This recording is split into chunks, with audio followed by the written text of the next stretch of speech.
SuperTalk Mississippi media production. This is Jack Hoffman. For nearly 31 years, Tico's Steakhouse has been a staple for fine dining in Jackson, Mississippi. I would like to invite you to come experience our family tradition of our hospitality, sizzling steaks, and healthy poured beverages. Call today or stop in and experience Tico's in the second generation. With locations in Ridgeland on County Line Road and now on the Square in Oxford. This is Gerard Gibert, and thank you for listening to MidDays here on SuperTalk Mississippi. MidDays with Gerard Gibert is on the air. MidDays with Gerard Gibert is powered by C-Spire. Power your home or business with C-Spire Fiber. To learn more, visit supertalk.fm/C-Spire. C-Spire Fiber powers SuperTalk Mississippi.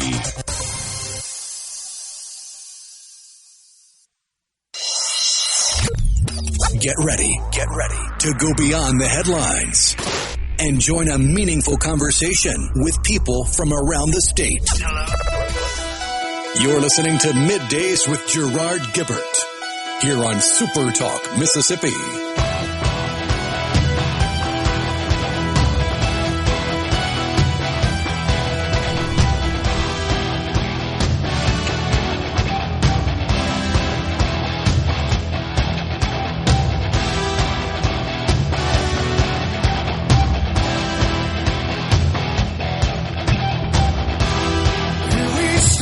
Good morning, everyone, and welcome to MidDays, SuperTalk Mississippi. I'm your host, Gerard Gibert, along with Rhino in the Element Wealth studio, guiding you through the middle of your day with facts, fodder, and fine music on this Friday, y'all. And a delightful one it is weather-wise out there. Really enjoying this spring weather. A little disappointed to see that the azaleas are starting to lose their blooms, but they sure were beautiful this year. Thriving, green across the state. Of course, it's Masters Week. Got the Masters going on. What about this Masters amateur, Josel Ballester? Obviously, he's living out every golfer's dream, playing in the Masters, the hallowed ground. Man, envisioned by, created by Bobby Jones. Well, because he won the 2024 U.S. Amateur, he's from Spain, that qualifies him to play at Augusta National. However, in the first round at the course, that'd be yesterday, first official round, well, he kind of raised the eyebrows a bit. He made a decision that I think was ill-advised, shall we say. He urinated in Ray's Creek at Amen Corner. What? You can't tell me he's the first person to ever do that. Well, he's the first person that people saw do it, because it would have been news in the past. At the Masters, perhaps. Not in the history of the course. Oh, I think that's probably true. I mean, with how many people have played how many matches on how many holes for how many years? Yeah. With how many adult beverages? Yeah, totally. But why Ray's Creek? There's other places. I mean, you got to go. You got to go. You know what he said? I completely forgot we had restrooms to the left of the 13th tee box there, because that's where he was. I forgot. He said, I'm like, well, I got to pee. Don't know where to go. Oh, my gosh. It's so crazy. Would it have been worse if he had used one of those gimmick things you see where it's like the golf towel and the tube and the golf bag, where you just go over to your bag and relieve yourself under the towel? Yeah, I guess you could do that. Oh, my gosh. What was I'm trying to think of the movie from like the 70s, Chris Christopherson. Who the heck was in that thing? I'll think of it in a minute, but they're going to this, they're at this seminar and you're seated for a long time and they're all wanting to go to the restroom and somebody's got a bag on them. A catheter in a bag, I guess. So, I don't know. Crazy stuff. Speaking of crazy stuff, What about the markets? They're going crazy again. They don't like what they see. The Dow down 154, the NASDAQ down 25. China says, we'll see your, where are we now? 154%, I think, is the actual amount of tariffs imposed by America on Chinese imports. And they responded with, okay, we'll see you that. Plus, we're going to 125%, is what China says. They're not going to import any more Hollywood movies. Yeah, okay, great. Oh, no. So they went from 125 from 884 overnight, essentially. So we got ourselves a good old-fashioned trade war. There's no other way to describe it. That's what we have going on. So we have escalation of tariffs back and forth between this country and the CCP.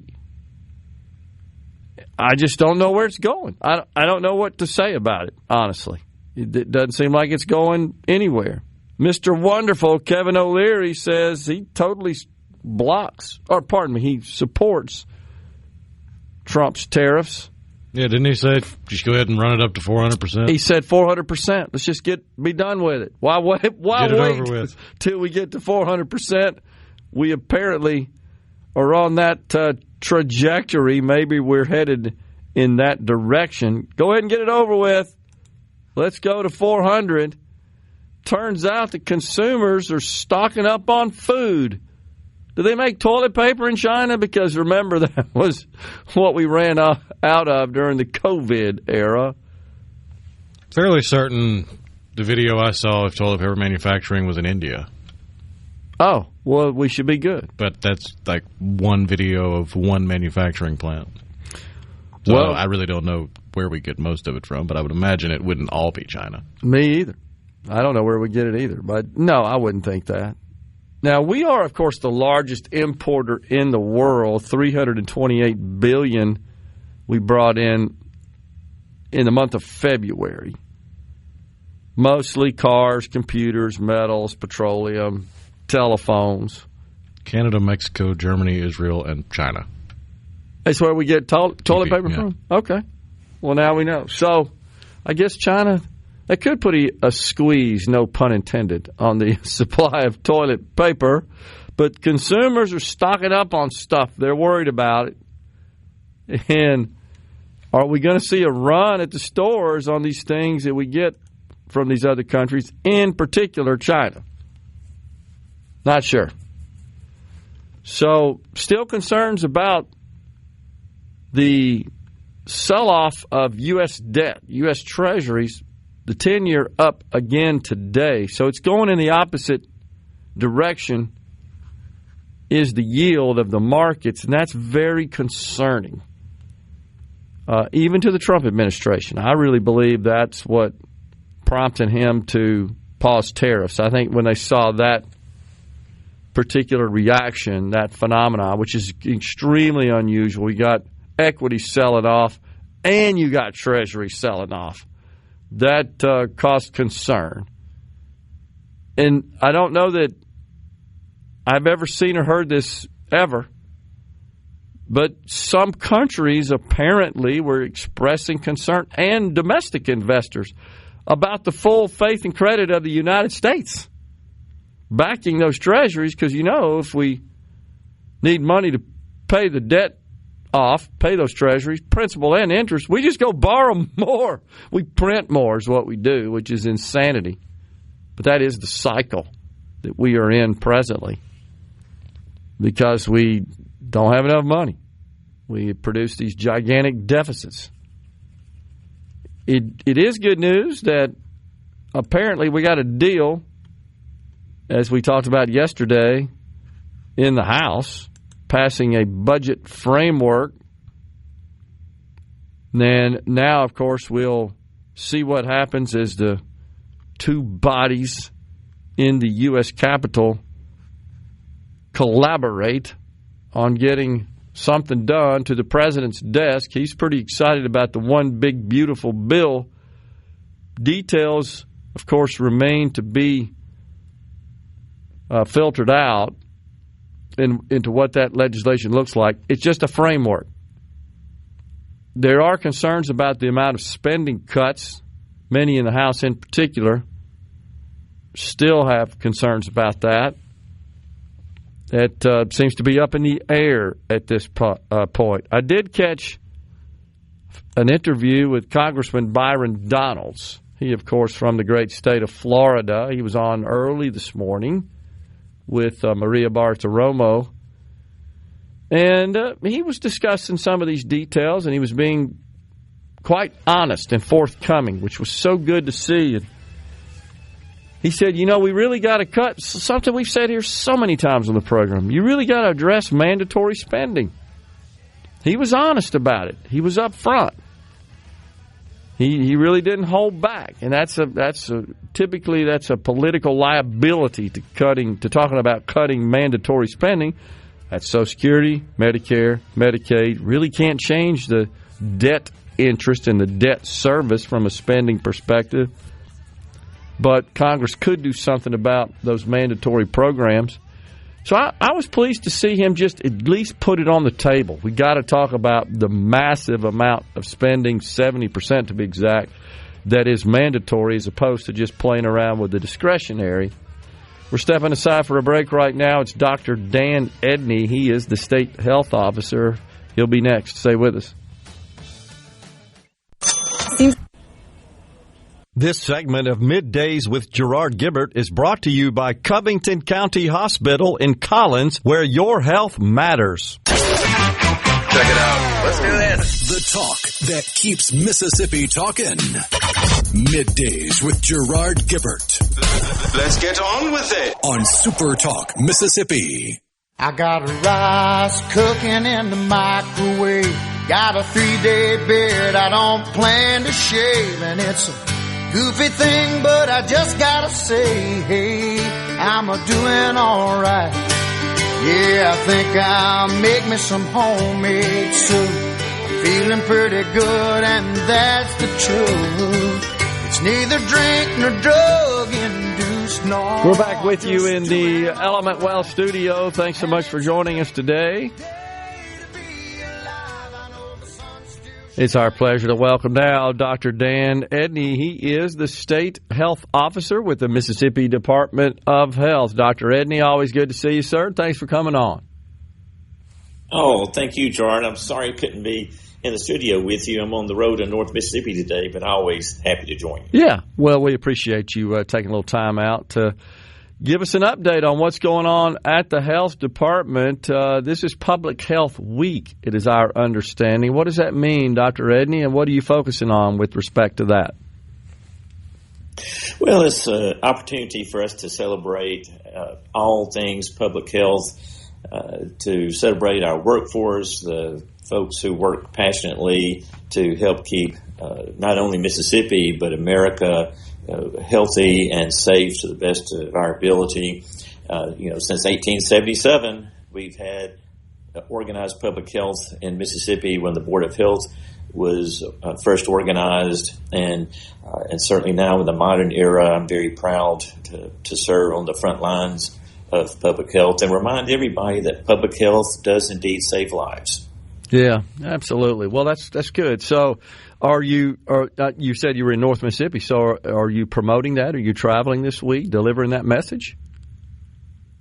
Well, we have county health departments all over the state and have work all over the state. So I spend about 30% of my time out in the field, traveling and seeing the good work that's going on all over the state, encouraging our workforce, and keeping myself up to speed of what's going on in the field. You can't do it from an office in Jackson, I can tell you that. Absolutely. So it's our understanding, Dr. Edney, that there was a Board of Health meeting this past week. Is that correct? And what was that about? That's right. Well, the Board of Health meets once a quarter, and the Board of Health is where the Public Health Authority resides statutorily, and then as the state health officer, I'm the individual tasked with carrying that out. So the Board of Health oversees the good work of the State Department of Health. I direct report to them.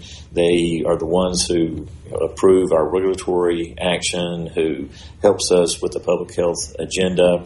And so every 3 months they convene in Jackson to receive reports on what we're doing, updates on what's going on in public health, and then oversee the work that we do.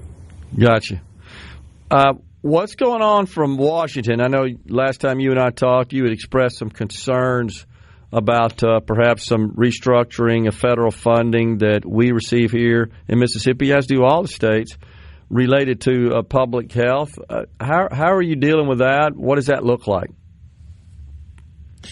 Well, as you probably have seen reported, we had rescission of over $200 million of the residual pandemic response funds, and it's important for your listeners to understand that that was not $200 million we were using to fight COVID at this point. The pandemic is over. We're grateful that it's over. Very proud of the work the State Department of Health did through the pandemic, and many folks in Mississippi are alive today because of that good work. But the hurricane has passed, but the damage is still there. Yeah. And the damage is to public health. And y'all know we're watching the bird flu situation. We've been fighting to contain syphilis, and now we're trying to be ready for measles, whatever it's going to do. We're dealt with the recent pertussis whooping cough outbreak in the state. And it's up to us to, survey that and to recognize it and to intervene in a way that keeps everybody safe. And that's what you expect us to do, and it's what we're supposed to do. And we were using those funds to rebuild our infrastructure, our workforce, improve our data collection, our surveillance abilities, our reporting abilities, to make it easier for providers all over the state to report the things that by law they have to report. And so all across the country, those funds were being used for those purposes. Things like upgrading the public health lab to be able to respond in the 21st century the way that we need to, and not just being left to how we were in 2019, but preparing for 2030. And I equated those to very much like the Katrina recovery funds. After Hurricane Katrina was over, we had a lot of rebuilding on the coast.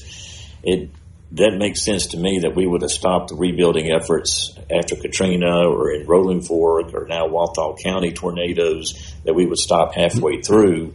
And that's unfortunately what we have done. But that, I think, came about from a misunderstanding of new HHS leadership, not realizing what we were doing with those funds, and the negative impact to public health in Mississippi, and not just the Department of Health, but all of our partners all over the state, the contractors that we work with, our community partners that we fund to help us get the work done. And it's unfortunate, but we're getting through it okay. I'm being asked what have been our priority changes related to the loss of federal funding. I said none whatsoever, that Washington does not dictate the public health priorities of Mississippi. And I have been determined since I became state health officer that we would be less reliant on federal funding, and that we would not allow federal grants to decide what we did or did not do in terms of keeping the people of Mississippi healthy and safe. So the core public health mission of the Department of Health is not changing. The funding streams are changing, but our work has to go forward. How has this new administration, Dr. Edney, with Secretary Kennedy in place over HHS, how has that changed things for the Department of Health here? The biggest change has come through the reorganization of the CDC and HRSA and SAMHSA. HRSA deals with a lot of rural health issues and maternal child health issues, SAMHSA with mental health issues, and by extension out to us. I had to remind our federal colleagues in the delegation that 80% of the funding of these federal agencies flow out to the states. So be careful when you hit the CDC, you're hitting us harder. But I'll be the first to tell you, as a good conservative guy, that the federal budget is out of control, has to be reined in. I just, for one, would prefer it be done, as the president said, with a scalpel instead of a chainsaw, and that we make thoughtful reductions, and that we do it in partnership. Just reach out and ask us, what are we doing? How are we doing it? What do we need? What can we give up? And I'll be the first to give them that good information. And I think there's just some growing pains happening at HHS right now that we'll get through. I just hate that I'm having to feel a bunch of the pain right now. Have you expressed any of your concerns, Dr. Edney, to lawmakers, to the governor, perhaps? I have, and they've been very responsive. Right now, it's important to know that really the way the State Department of Health is funded is from the indirect costs that we receive off our grants, mainly our federal funding. So that percentage that HHS assigns to us every year, that we get that's what runs the agency, and that I have opportunities with alternate funding to plug holes. I think certainly the governor's team, legislative leadership knows I'm really reticent to try to dip into state resources any more than absolutely have to. Sure. And right now, we're able to backfill some of our responsibilities and the impact to our budget ourselves, and that's what I intend to do.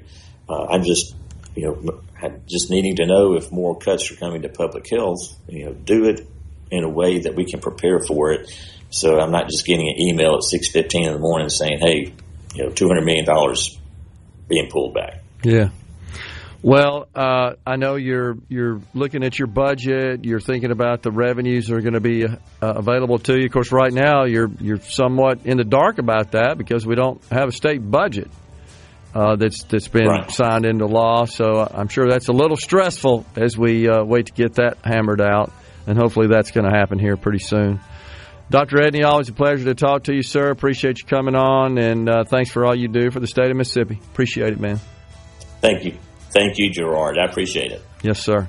Dr. Dan Edney, he is the State Health Officer with the Mississippi Department of Health, has been our guest on Middays. We're in the Element Well studio, coming right back.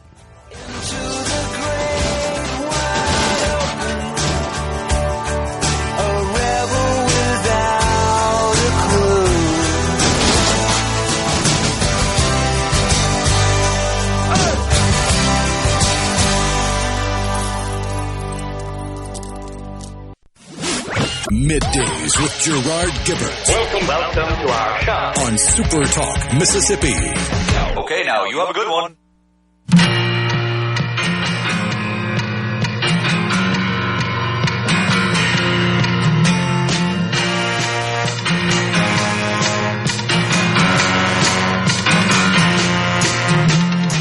She's got something that moves my soul, and she knows I'd love to love her. But she lets me down every Welcome back, everyone. It is Middays. We're with you from the Element Well studio.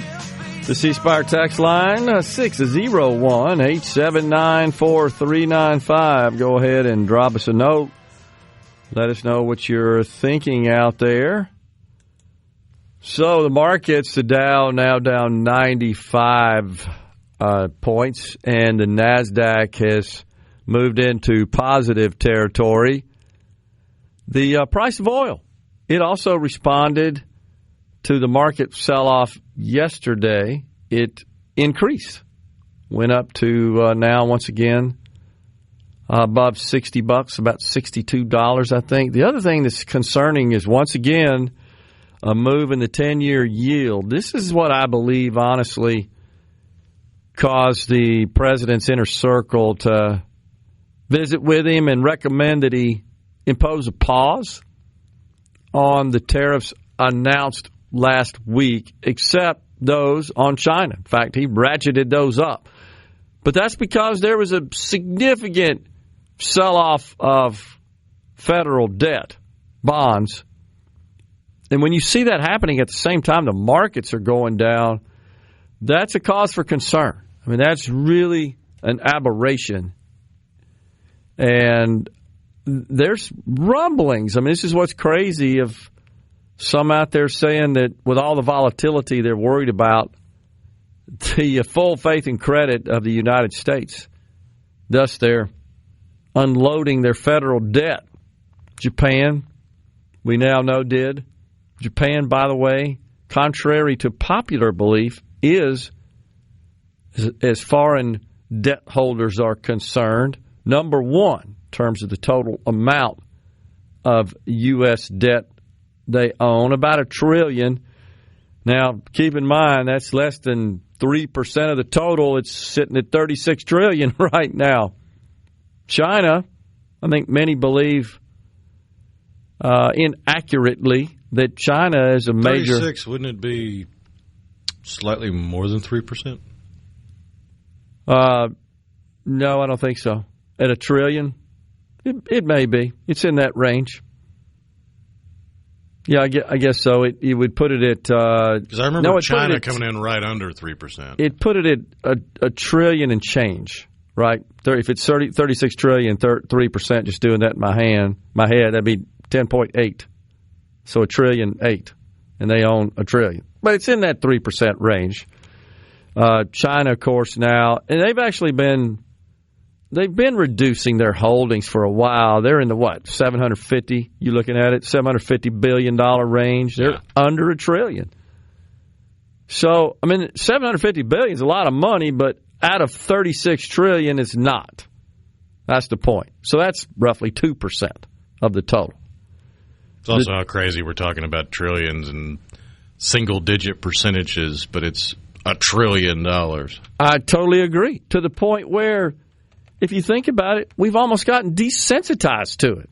$1 trillion, billion, multiple billions, hundreds of billions. It's hard to even keep it in perspective. I totally agree. Well, foreign nations in total own roughly $7 trillion of the total debt, the total $36 trillion outstanding. So, and so the vast majority of it, of course, owned domestically by financial institutions, the federal government, other government, the Fed, I should say, other federal government agencies such as Social Security. And that's that chunk that many people think was just stolen from Social Security. It wasn't. It's in accordance with law. It's the way Social Security generates what little income they're able to generate off all that money we send to Social Security. They can only invest it in one asset, and that's U.S. bonds, special bonds they're called, S bonds for short, and they're only available to Social Security. And that's where what little interest we get, last I checked, was about 3.8%. It's what the federal government, the Treasury, pays in interest to Social Security. Byron Donalds, though, back to that was so interesting for him to actually say, yeah, we got to do something about mandatory spending. That's Social Security, Medicare, Medicaid, SNAP benefits, some veterans benefits, and, of course, debt interest, because he's right. That's 70+% of the total. So just making adjustments or managing around the 30% that's discretionary is really very difficult to make any progress when you're limited to just that. And the president has already indicated he wants to spend more on the defense, which is half of the discretionary figure. So you're running out of places to cut to do anything that's meaningful. But we will see. The Senate, of course, is trying to persuade the Senate parliamentarian that extending the Trump tax cuts does not actually reduce revenues to the Treasury, because We're just extending what's already in place. They don't look at it that way. They're trying to persuade them to apply that methodology in the calculation. That's so that the lawmakers in the U.S. Capitol can include in the legislation the exemption from federal income tax, tips, overtime, Social Security. You heard the president talk about this numerous times on the campaign trail and even recently. But making the numbers fit within that, just the math gets a lot more complicated, trying to include those provisions. And then the other thing is increasing the state and local tax deduction. I noted that Representative Jeff Van Drew, a Republican from New Jersey, a couple of days ago said that they're having discussions about increasing the cap on SALT deductions from its present level of $10,000 to $30,000. Now, most people out there, Rhino, in our world listening, I doubt, have state and local taxes in the $30,000 range.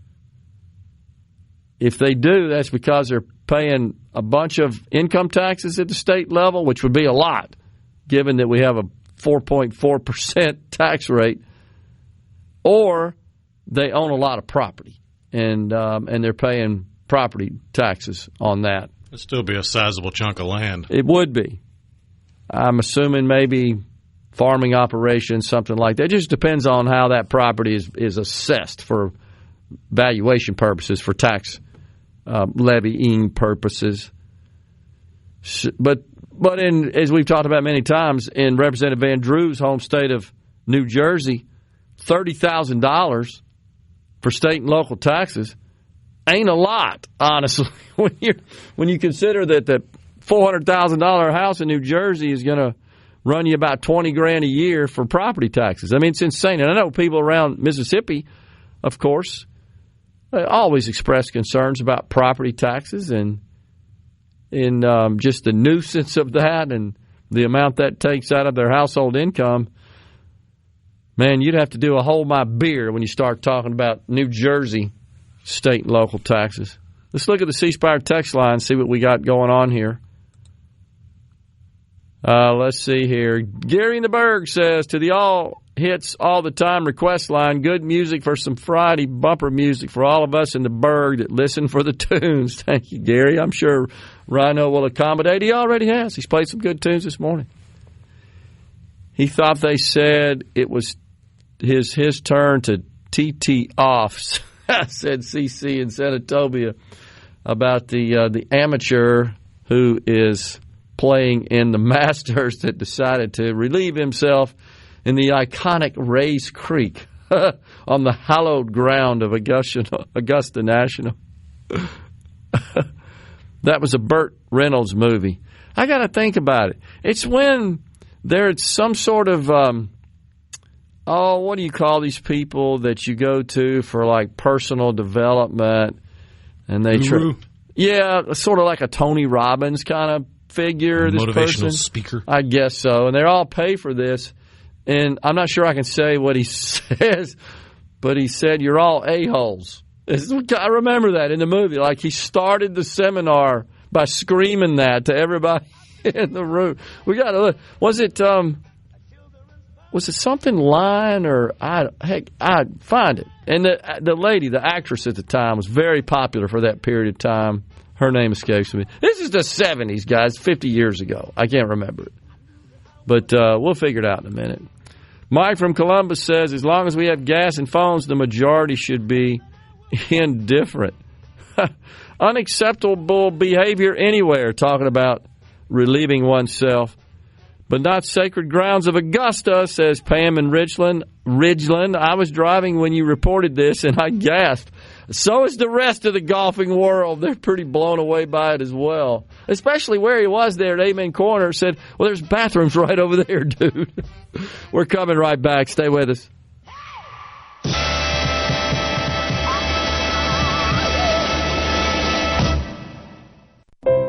Covering the stories that matter most to Mississippians. Gerard Gibert. Middays with Gerard. SuperTalk Mississippi. Bum bum bum bum bum bum. I feel free. Bum bum bum bum bum bum. I feel free. Bum bum bum bum bum bum. I feel free. Bum bum bum bum bum. I feel free. Bum bum bum bum bum. Okay, so we figured it out. Semi-Tough was the name of the movie. And it was Burt Reynolds, Chris Christopherson, the female in the kind of the triangle there was Jill Clayburgh.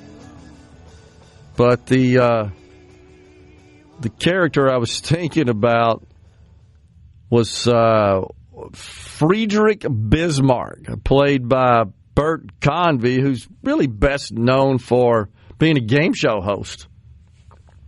I think he, if I'm not mistaken, succeeded Alan Ludden as the host of Password. I think it became Password Plus or something like that, as I recall. But it's a hilarious movie, though. That's been 1977. Yeah, that's right. He was also in Cannonball Run. Bert Convy was? Oh yeah. I didn't remember that. So okay.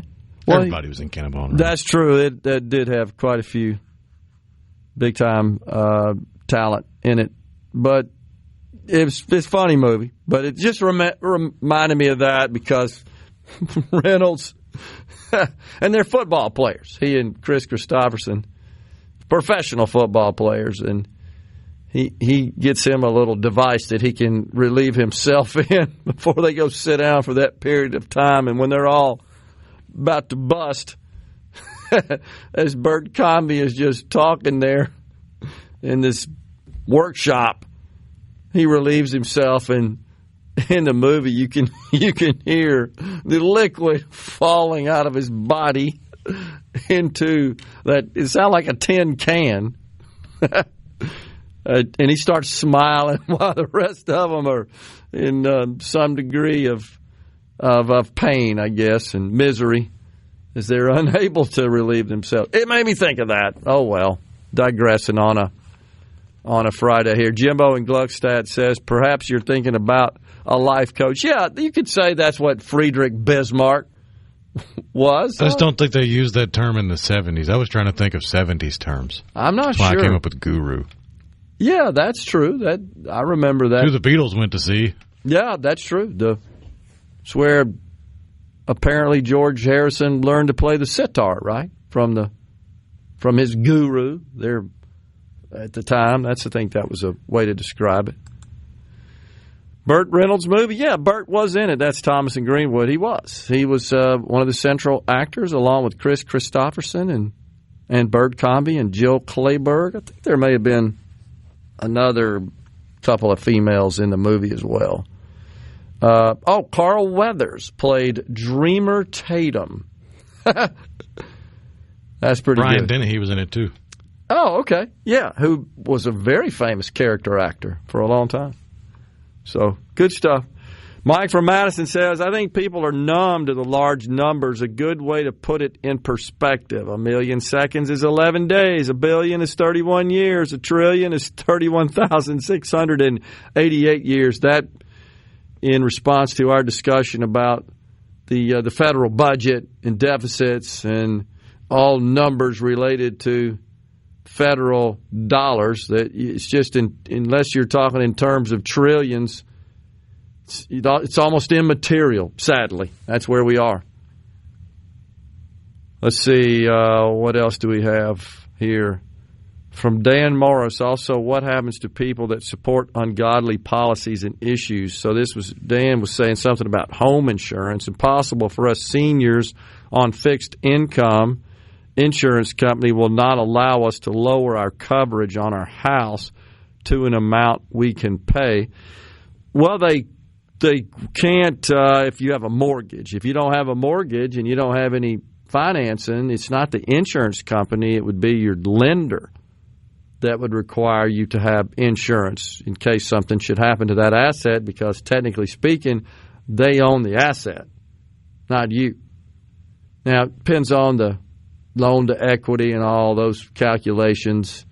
But generally speaking, it's your lender that requires you to have insurance to secure that asset in the event of some sort of catastrophe that would damage the asset.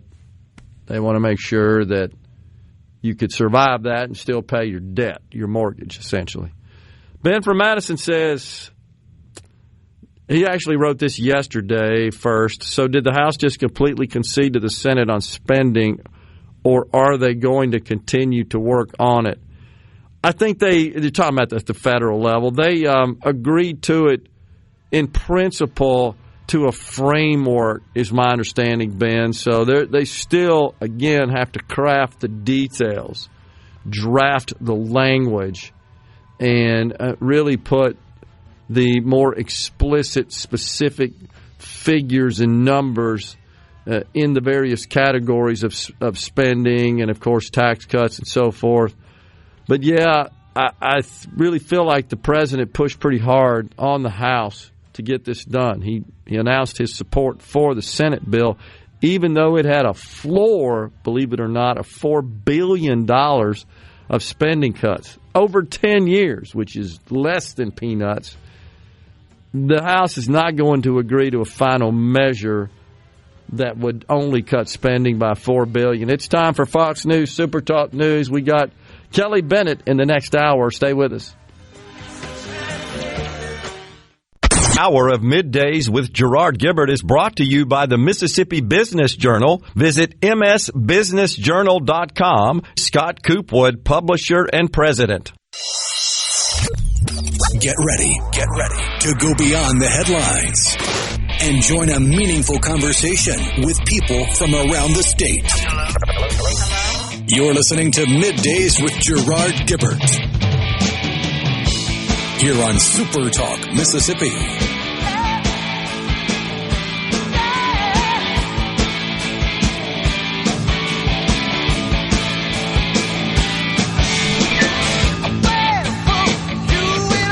Welcome back, everyone. It's hour 2 of Middays. We are live in the Element Wealth studio on this Friday, y'all. So the United States Post Office, they are no stranger to financial difficulty. They're talking about raising the old stamp price. 78 cents for a stamp to achieve financial stability. This would be a 5-cent increase, a 56% rise in the cost of postage, a stamp, since 2019. That's a big jump. And somehow, you still get junk mail. I know. It's incredible how much is spent on that. If that went away, there would be no post office. I mean, you talk about financial difficulty with all the junk mail that flows through your mailbox. Imagine without it in terms of revenue. Now, they, of course, get the bulk rates and all that sort of stuff. But still, it's a revenue generator for them, no doubt. The Postal Regulatory Commission is responsible for approving these actions. It would take place, this price action would take place on July 13th. July 13th of this year. Wow. It increases as well on other forms of postage in services from the United States Postal Service, such as metered letters and postcards, other mail products. Somewhere, somebody's sitting on a drawer full of those forever stamps from years ago, and they're just going, jackpot. That's exactly I'm going to send everybody a postcard. That's exactly right, man. Bingo. So, when the president came out on social media, hours before the tariff pause, you know, he said today, actually he said, I'm going to quote it, "This is a great time to buy," in all caps.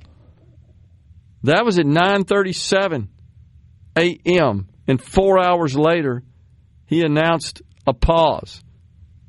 Was he trying to message us in some way?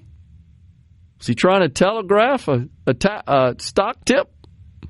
Seems like it now. Of course, now, as well, as a result. That's what the Democrats would have you believe. It was secret-coded language to his inner cabal of insiders that were going to trade on the knowledge that the public did not have, even though he put it in public. Well, Pocahontas, she was on the floor yesterday. Pocahontas. Pocahontas. Not to tarnish the name of Pocahontas, a real person. I really don't like to. I try to refrain, at least, from being too terribly critical of people with whom I just disagree. She really is insufferable, though, isn't she? Is that a nice way? Her voice sounds like nails on a chalkboard to me. Whoa, it's tough. In that whiny tenor. It does come across that way. And like she's always about to break down into tears. No matter what she's talking about. And it's either tears of sadness or tears of rage, but she's about to break down and bawl. And mostly, she just doesn't know what the heck she's talking about most of the time. Hardly, if ever. Exactly. And then there's Adam Schiff. You know who he is. Old watermelon head. He posted on the social media platform Blue Sky. And that's for those who think like Adam Schiff. And What's then the quote from Star Wars? You'll never find a more terrible hive of scum and villainy. And then there's Senator Chris Murphy of Connecticut. He said, an insider trading scandal is brewing. And they're all full house of dimwits. They're all just freaking out over it. Oh, me. Well, let's see on the C Spire text line. Mo says we were talking about property insurance, homeowners insurance in particular, to insure your property. If your home is paid off, and by the way, the Godfather says we never own our homes because we keep paying property taxes. Well, I get it. I don't know that necessarily means you don't own your home. I mean, legally, at some point, when you've paid off the loan and the warranty deed is transferred to your name. And so, technically speaking, at least the records at the county office is that the land records there, the land rolls, the deed would be in your name, styled in your name. You'd own the home. But for the vast majority of owners, it is the only thing that once they pay it off, they still have to make a payment on it. I totally agree. And I could fully support a different approach to raising revenue for school districts, because that's where that money goes, school districts, counties, and municipalities, as opposed to property taxes. Any such adjustments in restructuring, I think, would be largely seen as regressive, meaning the only other approach would be income taxes or sales taxes, for the most part.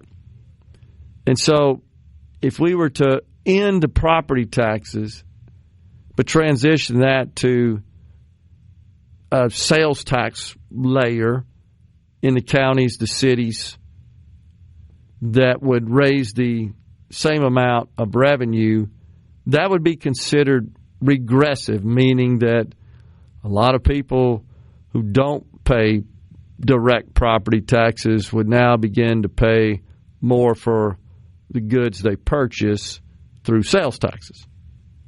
Right now, a good bit of the revenue received at the district and county level comes from property taxes. In general, wealthier people own more property, more expensive property, more accessible, valued property, and they therefore share a higher portion of the taxes. And the one solution I heard probably the most doesn't really work past the first step. What because would that the be? one solution I've heard the most is when you pay off your home, you stop paying property taxes. But everybody else that's still paying on their home would be paying property taxes. Okay. Which means you're going to crater the already struggling housing market because nobody wants to move. Okay. Because it instantly makes everybody paying a mortgage pay more. That's absolutely right. But where I was going is I'm not aware of any situation where there are any laws in this country, or certainly in our state, because that would be more of a state level deal, that require you to have homeowners insurance. Mortgage companies require you, lenders do, but there's no laws requiring you to have property insurance that I'm aware of. I know people that own property that don't have insurance on it. Just roll the dice. Hey, if there's a problem, right? I know people that will buy new vehicles cash.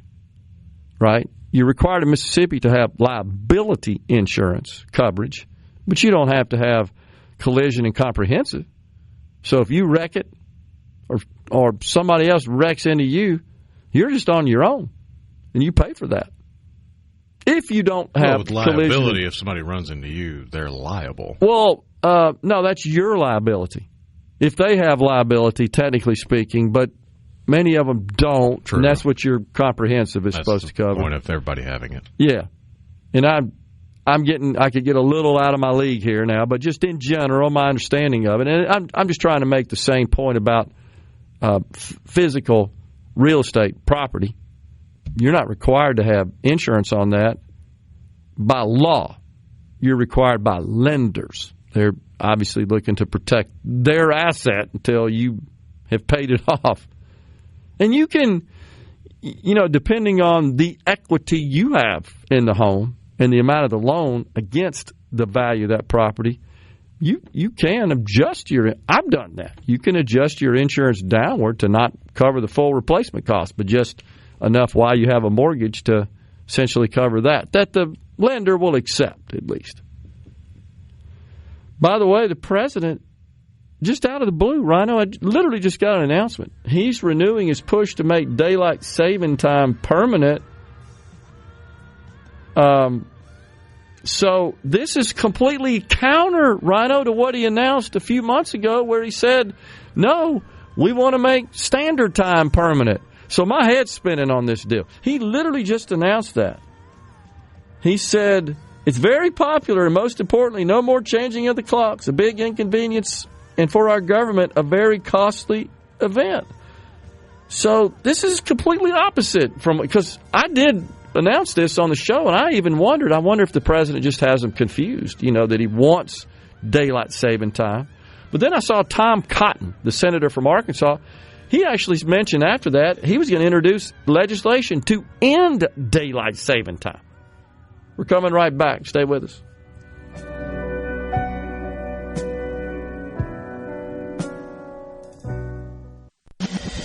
The talk that keeps Mississippi talking. We're rolling. Hit it. Go. Play it. Middays with Gerard Gibert on SuperTalk Mississippi.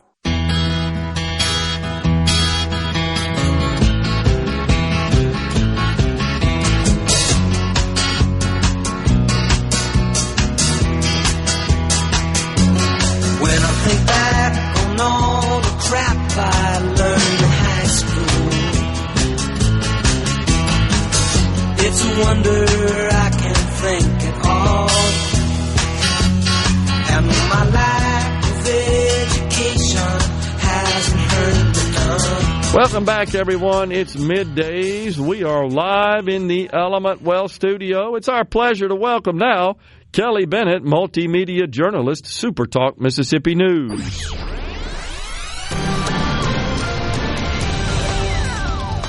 Good morning. What's up, Kelly? What's up with you? Happy Friday. Yeah. I wanted to start. I wasn't going to start here, Gerard, but you guys were talking daylight saving. Yeah. And they had a hearing on this yesterday, and I had just put together a story this morning about it. Of course, plenty of us would love to see an end to daylight saving time. Well, Thursday, the Senate Commerce Committee held a hearing to discuss the possibility of ditching the process of springing forward and falling back. Now, Dr. Karen Johnson is a professor of neurology, and she talked about how the time change has a negative impact on brain health and the economy. Workers, especially those with early start times before 8:30, think of your farmers, your transportation workers, your factory workers, are less likely to be productive and efficient. Scott Yates is the founder of the Lock the Clock movement. That's why I suggest Congress establish a firm date, 2027, to permanently end the clock changing nationwide. States would then have ample time to decide if they want to remain in daylight time or opt out and pick standard time. Currently, only Arizona and Hawaii observe standard time year-round. They don't practice daylight saving. And I think you're right. I think the president may have misspoken, and he really wants to go to standard time and get rid of daylight saving. No. Maybe I it's think just it's the opposite. It's the opposite.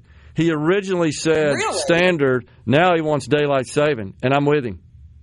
He would have a major upheaval. No, that's exactly opposite. And I've heard all these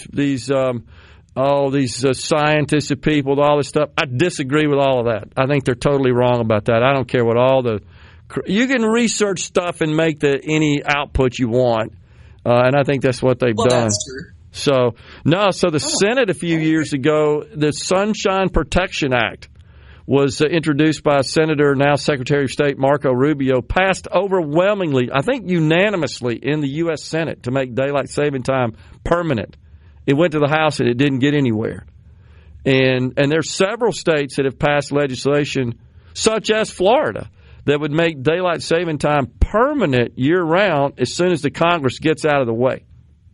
So when the president started talking about going to standard time permanently prior to the election, I honestly thought that he just got confused about it. And then a few weeks ago, you remember, he said, well, it's kind of he got asked in a press conference, a lot of people want this way, a lot of people want that way. I mean, we're somewhat divided over it, but the reports coming out of the national media that I'm looking at all indicate that he's with Marco Rubio. And so he said the House and Senate should push hard for more daylight at the end of the day. In other words, he wants daylight saving time permanently. Well, tell me your argument for daylight saving over standard time. So daylight saving gives you more time sunlight outside in the afternoon? Yeah, right. And standard, less. It gets light sooner. Okay. Yeah. The downside of daylight saving time is during the winter, it's the sun does not rise as early on the clock. Talking about the clock now in the morning. And I remember back in the 70s during the so-called fabricated oil crisis that we went to daylight saving time year-round for a couple of years. I think it was 75 and 76. And that was because it was thought to save electricity on lights. Right. And because we were dealing with this energy crisis.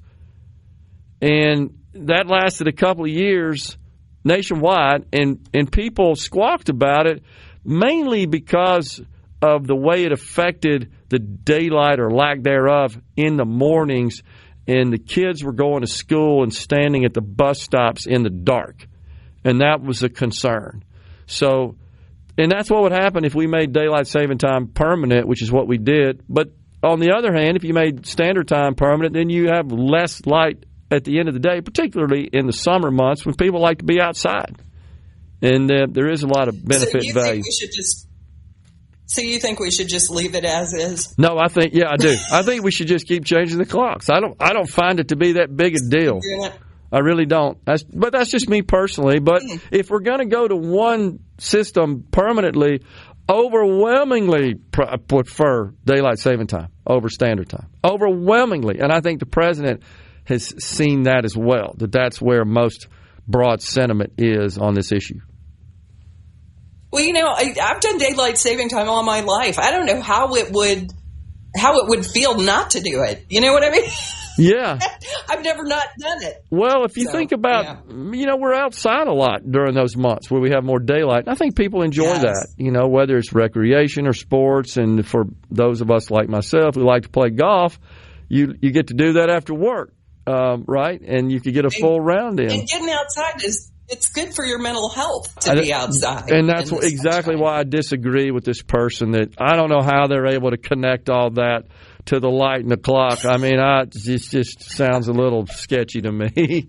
It's kind of out of the blue that they're even talking about it when they have so much other stuff going on. I mean, Trump just keeps coming at stuff with lightning speed. I completely agree. And that's but that's what he says. He says, very popular, and most importantly, no more changing of the clocks, a big inconvenience.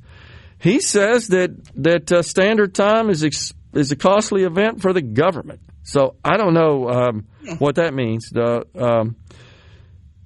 In December, I'm reading it now. In December, he said the Republican Party would use its best efforts to eliminate daylight saving time, which has a small but strong constituency, but shouldn't.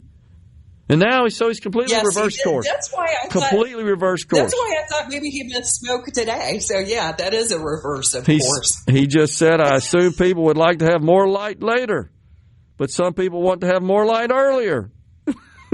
So, oh man. So I think the Secretary of State. All of us. Yeah, I'm not sure this thing can pass. Well, it seems like they put forth a bill every year to do it, and it never happens. So not at the federal level, at the state level, and that's happened here as well. But again, we can't do anything without the federal government acting. But I'm sorry, we spent a lot of our segment. We can come back for another segment afterwards. But this is just big news. It just broke, and I'm a little shocked because it's a complete reverse of his position on the issue from a few months ago. So I'm with you on this shot. Yeah. I was like, what? He did what?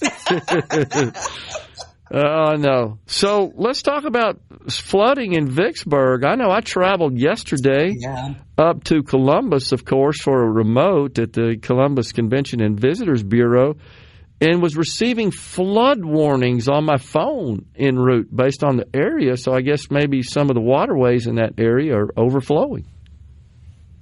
Yeah, and we're talking about the Mississippi River specifically. And we've had all this rain in the Midwest, and I mean, eventually it flows down the Mississippi River. So that's what you've got happening. The mayor, George Flaggs in Vicksburg, has declared a state of emergency due to rising water levels. What it does is displace people in our Kings area north of town. And in fact, they started moving out yesterday in anticipation of it. I was down by the flood wall yesterday. We up about 5 feet down there, and we're ready for it. So you've got the river expected to reach 48 feet. The flood stage at Vicksburg is 43 feet. And I was a little shocked to hear this morning the Vicksburg Mayor, George Flaggs, talk about people had already been moving out in anticipation of the floodwaters rising. Yeah. They are installing a flood wall along areas of the river that are prone to flooding as a precautionary measure, and they've been working on that all week. Talk to us about this shipbuilding. We got an executive order from the president. He wants to build more ships, and he's been pointing out the fact that China has really been outpacing us in that arena. What's going on, and how would that affect Mississippi? Well, this is something he talked about in his address to Congress a couple of months back, and it really caught my attention when he said it because shipbuilding is such a big economic impact here on the coast. And now he has signed an executive order aimed at reviving shipbuilding. And we've got more on that from Fox's Grady Trimble. Right now, the U.S. ranks 14th in the world for shipbuilding, way behind China. So the president is ordering DOGE to start a review of shipbuilding within 3 months and instructing the Navy and Coast Guard to launch 45-day reviews of their efforts. Several departments, including Defense, Commerce, Labor, Transportation, and Homeland Security, will work together to develop a maritime action plan by November. And, you know, this is great news for the coast. We've got Ingalls, we've got Bollinger, a lot of other... We're going to a break. Coast Guard cutters. Hang around. We can get to some of these other issues. Kelly Bennett, we're going to a break. Hang around. We'll talk some more. Okay, is everybody ready? I'm ready. Ready here. Middays with Gerard Gibert on SuperTalk Mississippi.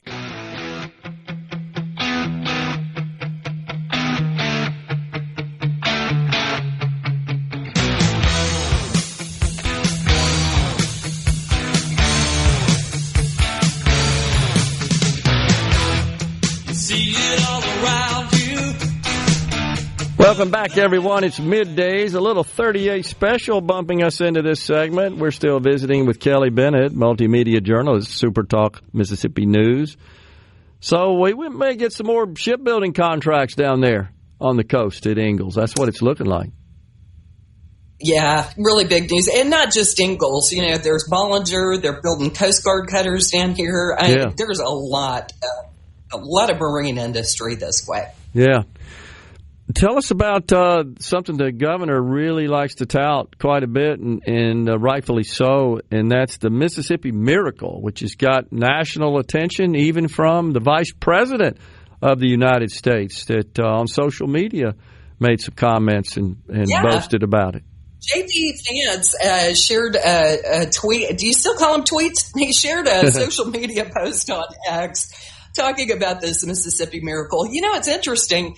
We're getting a lot of national attention this week. This is one of the reasons. The other one is the fact that we passed the income tax elimination plan. But on this, according to the latest NAEP scores, Mississippi fourth graders have experienced the highest growth in the nation in reading and math between 2013 and 24. They have actually outscored the national average in reading for the first time. Wow. Grant Callen, the founder of Empower Mississippi, told us this national assessment of education progress is widely seen as a credible indicator of student progress. It is innate that we have seen so many advances in particularly fourth grade reading. And the progress is real, not just in whole progress, but when you look at particularly our African American students have seen some of the most growth in any state in the nation, and their outcomes are they've passed the national average, and they're beginning to be some of the greatest outcomes in the nation.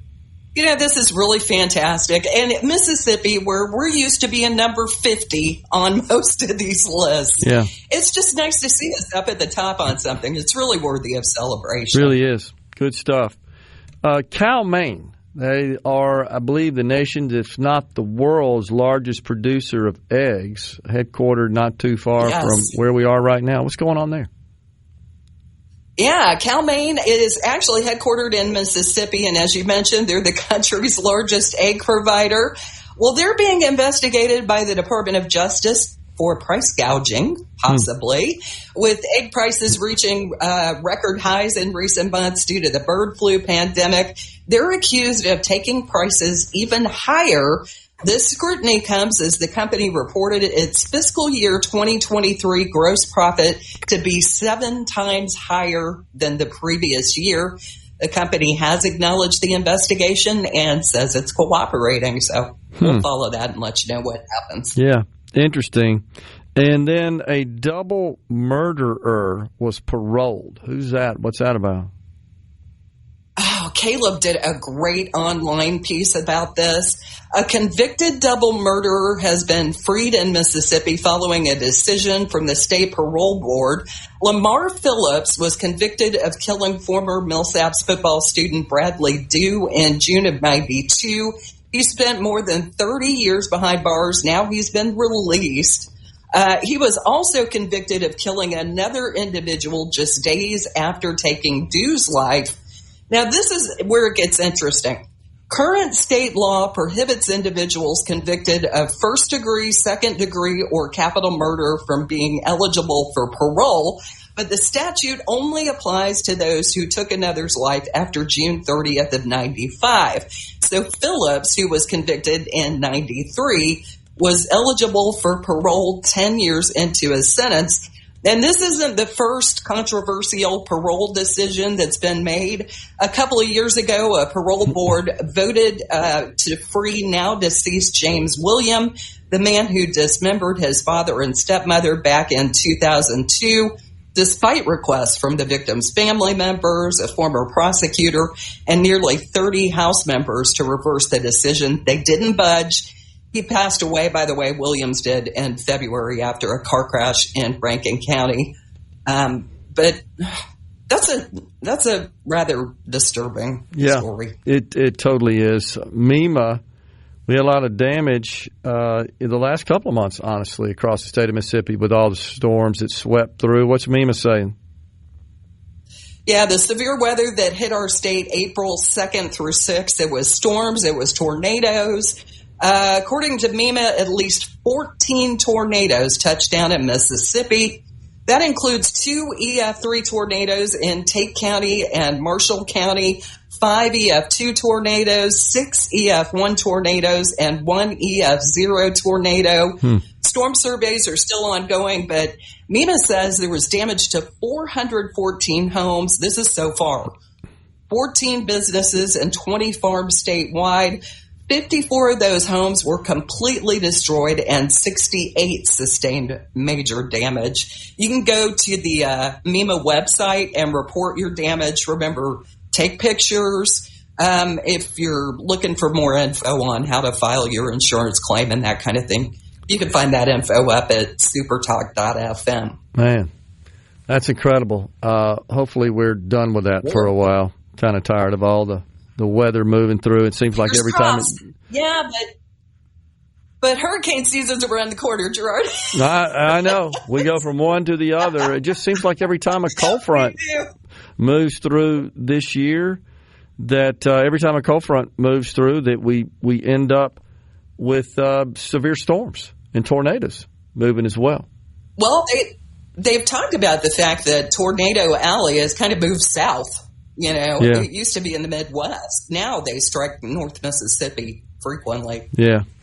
Got it. All right, Kelly. Well, we appreciate the update. That was really good. A lot of information going on. Appreciate all the great work that SuperTalk Mississippi News Department does for us. And remember, for more info, just log on to supertalk.fm. It's all there. Got it. Thanks a lot. See you. Thanks. Well, so... man, good report there. A lot of stuff going on. We're still waiting to find out if and when we're going to have a special session to hash out a budget for the state of Mississippi as well. No really word on that. I think Ben from Madison may have posed the question, do we expect anything to be on the agenda other in the special session? Yeah. Do you think the governor will add anything to the call besides budget issues? I think there is a possibility, Ben, that we'll see the matter of school choice on the agenda as well, if for no other reason than to get some folks on the record in the legislature as to where they stand on this issue, because we know where they stand in the House. You've got recorded votes there on measures, but in the Senate, never even gets on the table for a committee, for the Education Committee over there, chaired by Senator Dennis DeBar, never even makes it to the committee proceedings. So we don't know where senators stand on that issue in the state of Mississippi. So I think it would be good to get them on the record on that. I'm not sure. I don't believe necessarily at this point today that the votes are there to get any sort of major changes in or amendments to the school choice laws that we have in place right now, mainly in the form of expanding choice beyond what's available today. Certainly we will see. What about Pelosi's husband? Now all of a sudden they have a problem with insider trading. Yeah, I come down on it a little different on this.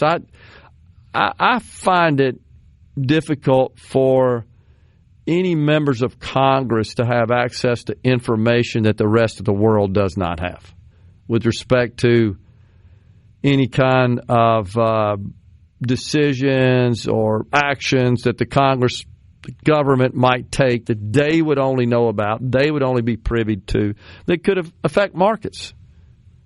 I don't think that anybody necessarily had any idea that the president was going to rather abruptly have this tariff announcement that he did, which, of course, tanked markets, and that could have allowed for all kinds of short-selling, insider trading. That's a little different. But that all comes from one person, as opposed to a committee in Congress or something. I think back in the days when defense contracts were a huge deal, and a lot of the major companies listed on the stock exchanges were defense contractors. And so contracts awarded by the government could have a huge deal on the performance of those companies, and having some pre-knowledge of that, yeah, that could make a difference, and you could certainly play that and benefit from it. That's just not that big a deal anymore. Defense contracts are. They're nothing like other policies it might affect. But if you think about all the major technology companies, which is where most of the real increases have occurred, very little affects them, honestly, that comes out of the government. And almost all of them have investments in those issues. We're coming right back in the Element Wealth studio.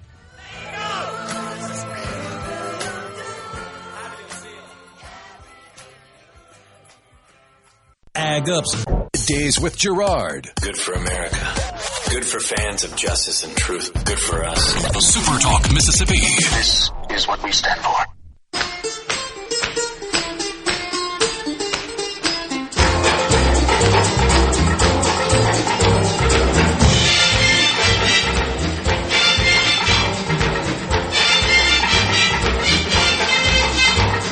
Shake, shake, shake, Sinora, shake your body liner. Shake, shake, shake, Sinora, shake it all the time. Work, work, work, Sinora, work your body liner. Work, work, work, Sinora, work it all the time. My girl's name is Sonora.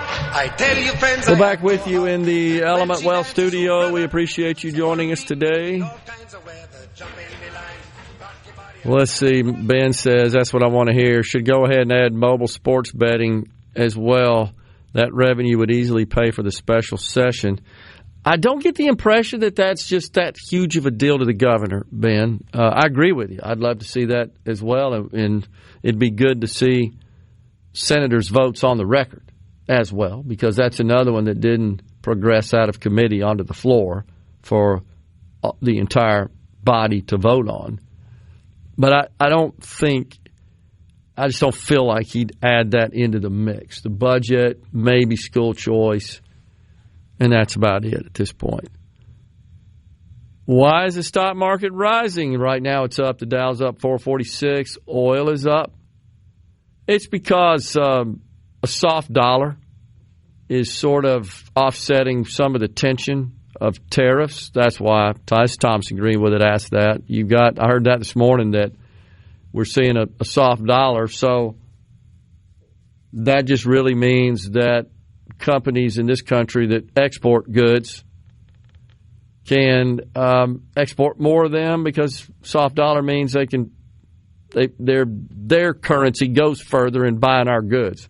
The opposite for us, our currency goes a shorter distance, if you will, with a soft dollar relative to other currencies. When the dollar's worth a lot more relative to the other currencies, it buys more stuff. It's no different than if you were to go exchange your money for currency in another country. You're traveling to Mexico, for example. You want to have Mexican money, and you would exchange your American money for that based on the exchange rate. And so if the dollar's strong, you're going to get a lot more of the Mexican money in exchange for your American money. When it softens, you're going to get less. But that's thought to maybe sort of soften the blow of the tariffs, specifically, again, those companies in this country that export to others. Just means the currency used by the other countries to buy American goods goes a little further. That's why. People panning on Trump making a late Friday afternoon announcement that he's caving. No, I don't think so. Right at this point, that's essentially what Thomas and Greenwood is saying. What about splitting the time change 30 minutes in the fall, just fall back 30 minutes and leave it alone? No, I don't think so. I wouldn't be for that either. That's on the C Spire text line. That's what I've said, though. That's really the only way you're going to please the majority of people, is if you double the number of time zones and divide them by half-hour segments. I guess. Because then that's the only way you can geographically have noon be when the sun is directly overhead for the majority of people. I hear you. I just don't know that that's popular. And looking for what would please everybody is an impossible endeavor, of course. Dan in Hattiesburg, with my job, I could use an extra hour of daylight in the evenings in December. Maybe we should just go back to sundial on the C Spire text line. On standard time, kids in rural areas are getting off the bus in the dark. Yeah, I can see that if they got a long travel distance. I know, of course, we're here in Mississippi where it's not that close, if you will, to a pole. We're kind of closer to the center of the earth in the south. But I lived in Oregon for about a year. I couldn't believe that you look outside in the winter during standard time, 3:30, it's pitch black. I was astonished. I just wasn't accustomed to that. But then when the summer rolled around, it's 10 o'clock at night. It's just the opposite. So it really does depend. And that's why Arizona, of course, it's hot in Arizona. That's why they don't observe daylight saving time. But if you've spent any time, I have, a lot in Arizona in the summer, it's the same as it is here with respect to the daylight at the time. Kids are at the bus stop at 5:30 to 6 a.m. and it's dark anyway, says Eric in Batesville. Man, that seems awfully early, Eric. They're having to get to the bus stop at 5:30? Oh, yeah. Well, you're right. It's dark at 5:30, even in daylight saving time. So, again... 5:30 may be a bit early, but it's not by much. Okay. Because I remember, gosh, it's been... How long has it been since I was in high school? 20-plus years? Yeah. Before, I didn't take the bus to high school. I took the bus home from high school my freshman year before I started driving. And that was the first time in my bus riding career that I was one of the first ones off the bus. The previous years before that, we'd get out of school at, say, 3. I'd be lucky to be home by 5. Yeah. 30 minutes before 5, time to take care of whatever I was supposed to get done before Mom and Dad got home. I suspect it's different. Again, my reference was 1975, and I'm sure it was a different time then with respect to just the number of kids you had to go pick up on a bus route at a minimum, and you probably had to travel further distances, covered a larger area. On the C Spire text line, the 228, the Traveling Vietnam Memorial Wall in D'Iberville. Heartbreaking to see all these seniors crying. God bless them. I hear you. We're coming right back after the news. And now, another hour of the talk that keeps Mississippi talking. Middays with Gerard Gibert. Begin your transmission now. Now on SuperTalk Mississippi.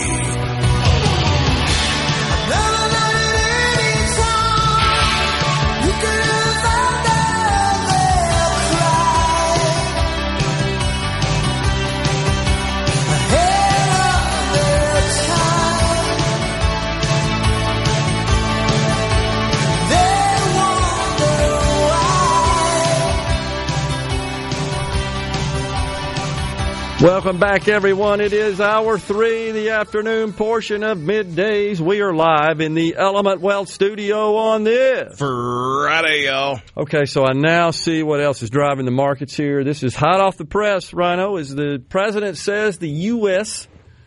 is very close to its first tariff deal. Now, I have thought, and look, this doesn't take a genius to figure this out. You knew if you could just get one, that would have a domino effect. Okay, maybe this plan, maybe this strategy's working as far as the markets are concerned. Don't have a clue who that is, and it could be disappointing, honestly. But right now, there's positive anticipation. So the markets are trending upward as a result. And so this is something, folks, you got to keep in mind. So is crude oil. And that's because, okay, maybe we get through this, we avoid a recession. And that's why crude oil is going up. Because the reason crude oil fell so sharply is all the tariff turmoil had markets thinking we're going into a recession. And recession means you're going to consume less oil. And remember, they're trading futures. Not today, futures. But that's the story right now. This is fascinating. This is good news. China, I just don't know what to think.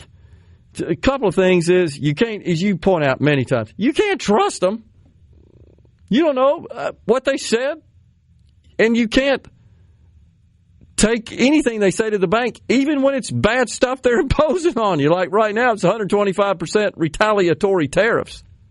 coming out of the ministry of whatever the heck it is. Does all that just sound so hokey? The ministry of this and what the heck is that? I mean, oh man.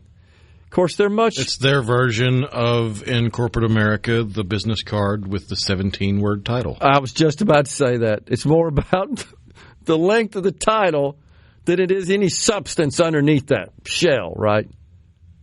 Oh, yeah, the ministry. I just want to laugh in their face about it. You mean the person that cuts the trade deals? Is that what you mean? Like, it's the ministry. You got to bow down. Oh, that's so communist of them, isn't it? It's not just communist. More old world-ish. Yeah, that's true. England has ministries. Yeah. Well, that's what's happening right now. So, our trade rep in this country has indicated that our dependency on China is dangerous, and it's. I'm not worried about tennis shoes and toys. I am worried about electronics and medicine, even some things that are used in our military. Sure, that's a cause for concern. That's a national security problem. I mean, let's be honest. Rhino, in the original days of this concept of tariff, that really wasn't the idea. That wasn't the purpose. That wasn't a concern. It wasn't a security concern as it was more protecting your internal producers and generating revenue. But now it's crossed over because a lot of what's made in China that we import into this country, it comes from American-based companies that happen to assemble their stuff or produce their stuff in China. Apple. I can't think of a better example than that. That's a massive American company, but they happen to assemble phones in China. The company that was my biggest partner in business, Cisco Systems. You may not be aware that, guarantee you, if you're on the internet today, I promise, the data that you are sending and receiving, it's crossing through Cisco Systems technology. And this is what's happened in this country. All designed, engineered, developed, devised, created in America. Manufactured, assembled outside of America. And it's just a function of cost because other countries are willing to build those products with much, much, much lower cost labor. But it does get a little disconcerting when something is critical, and you don't hear this talked about a lot, but Rhino, I think you'd agree. Network infrastructure is pretty critical to every aspect of our country. You don't believe me? Just turn them computers off and see how long this place lasts. So the fact that stuff is made, a lot of it from Cisco's perspective, HP, another one, Mexico. It's where it's made. Not as concerned about that, but there are components that come from China that go into those goods, into those electronics. That's a concern. You think about shutting down the internet and IT communications, that's a problem. IT networking, essentially is the lifeblood of every organization, is the ability to move data around. Yeah, so that becomes a national security concern. To me, that's a much bigger issue with respect to our relationship from a trading perspective with China than the monetary, the economic aspect of it. I mean, and I'm not saying that's of no concern or it's not an issue, but $453 billion that we import from China in an economy with a $31 trillion GDP, it is really not significant from a dollar value perspective. But it's what we're importing that's a bigger concern. Medicine and antibiotics and these components that go in electronics and network infrastructure, as an example. Heck, I think it's also true that many domestically produced vehicles, vehicles of today, of course, are loaded up with all sorts of sensors and chips and semiconductors and electronics, a lot of which is made there. We import those here.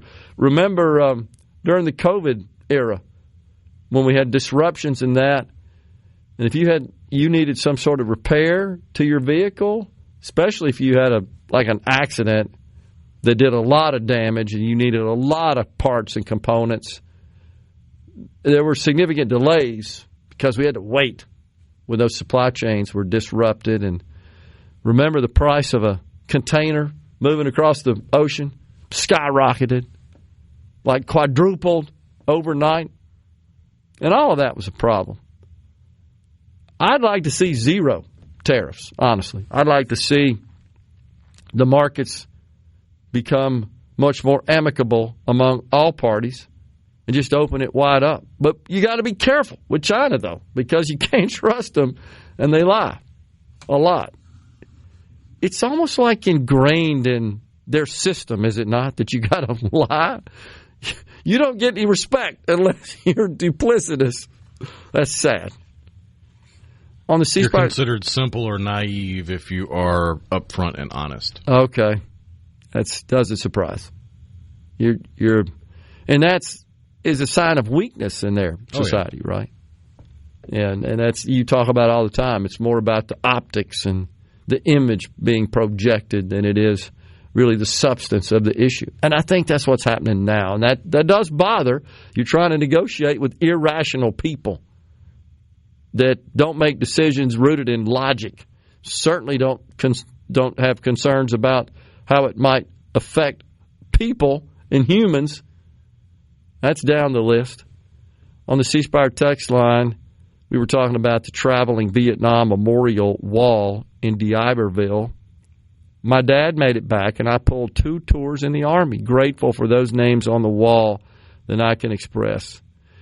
Yeah, I agree, and it's the Vietnam War. I think because it occurred when I was a youngster, and remember seeing that play out on the television, first time that it ever occurred. Every night, it was intriguing. It was captivating, and it was extremely sad. How many? I think 55,000 is the number that comes to mind. Isn't that right? That we lost. Is that right in that war? Did I get that right? But I think that's the number of names that are on it. What are you saying? Is that what it was? On the ceasefire text line, I really do not care what they do with the time if they would just get it set and leave it that way. I don't see what the big deal is about changing it. I don't call it. 58,220. Okay. And I believe all those names are inscribed on that wall, right? That was the purpose of it. And, that was a big deal to get that wall built because the folks that served, and especially the families of those who perished, felt like, well, finally they're getting the respect that they're due from their country. Because that was a problem for a while because it was such a disliked war. But, man, these folks that served and lost their lives, they just did what their country asked them to do. We're coming right back. When we interrupt this program, Gerard Gibert. Here we go. This is huge news. Huge news. You need to listen to this. Middays with Gerard. SuperTalk, Mississippi.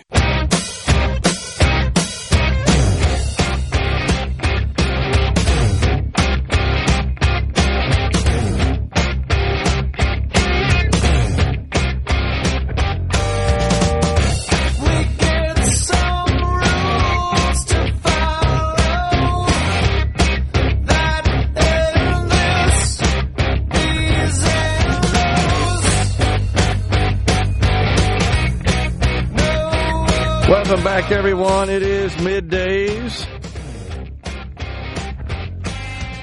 We're coming at you from the Element Well studio. So, just looking through some of the other news going on here today.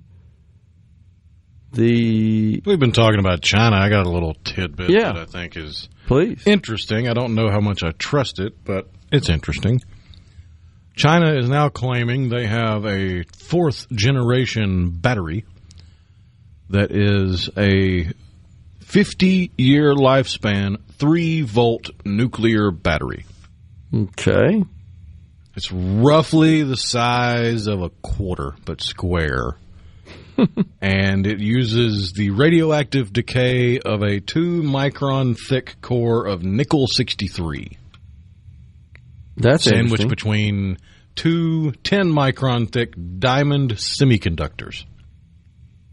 The price for 3 volts of energy that will last you 50 years, according to what's coming out of China? Yeah. $30. Wow. Well, that's could be revelational. I mean, if you only need 12 volts, all you got to do is stack a few of them. Totally true. That's interesting. Well, wonder where that's going. I think there's a lot more coming. They'll continue to iterate on the scalability of it, but the reason I think it's interesting is because we've said before, China doesn't do a whole lot of innovation on its own, so I wonder what American company was trying to figure out 3-volt nuclear batteries that China has stolen. What did they steal, right? That's the first thing about. Doesn't sound legitimate, I guess, is what you'd say. So, wow. Well, on the college campuses across the country, a lot of crazy stuff going on.